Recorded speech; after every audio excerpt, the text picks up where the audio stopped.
Welcome back to Golf Talk with Mike. I'm your host, Mike Besa. Today we're here at the Makati Golf Club with a special guest, Mr. Raffy Mapua. Welcome to the show, Raffy. Thanks for having me on, Mike. Yeah. Yeah. Raffy has been in the golf industry a while, Yeah. and I wanted to go into the state of the industry as it is. Let's start by telling our viewers how you got into business and all of that. Actually, I got into the business a long time ago. I've been in the golf business for about 17 years. Starting out running a golf company in Hong Kong for Bert Bravo. From there, I moved on to run Pac Sports Philippines for a number of years before branching out on my own. And so now I have my own distribution company, and we supply all the retailers and different pro shops around the country. What lines do you carry? We do 8 brands. We do Callaway, Odyssey, Top Flight under one company, and in a separate company we do Shrixon, Cleveland, Zexio Golf, Crestlink, and Casco Golf. Wow, that's quite a number. That's quite a number. Having been in the industry all this time, you should have a pretty good grasp of where it was before and where it is now.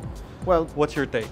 Well, let's just say that the 90s, especially the mid 90s to the right before the Asian crisis, that was really the heyday for golf in this country. Back then, when we would have new products coming in, they would sell like right away. Sadly, today, what's happening with the industry is that there's not enough golfers playing right now. I guess that has to do more with the economic factors. Another thing that also affects the industry is the fact that product life cycles now are shorter. It makes it a little bit harder to keep the products on the shelves, and you have to entice people to buy the products right away. If they don't buy it within a certain period of time, suddenly all that product line is going on sale, which is actually good for the consumer, but it's bad for business.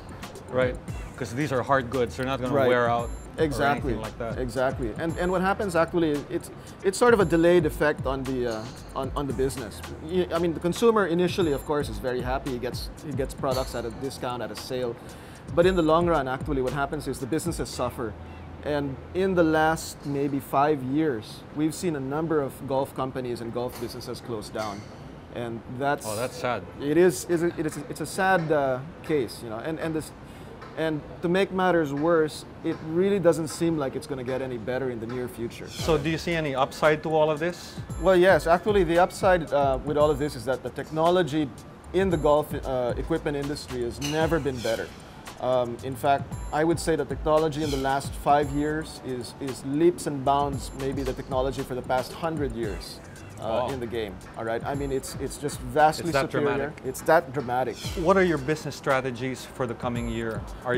What are you doing to try and attract more golfers back to the game? Well, definitely, we have to do something, and on our part here is we're really trying to make the game more accessible to people by providing products at the most affordable prices available.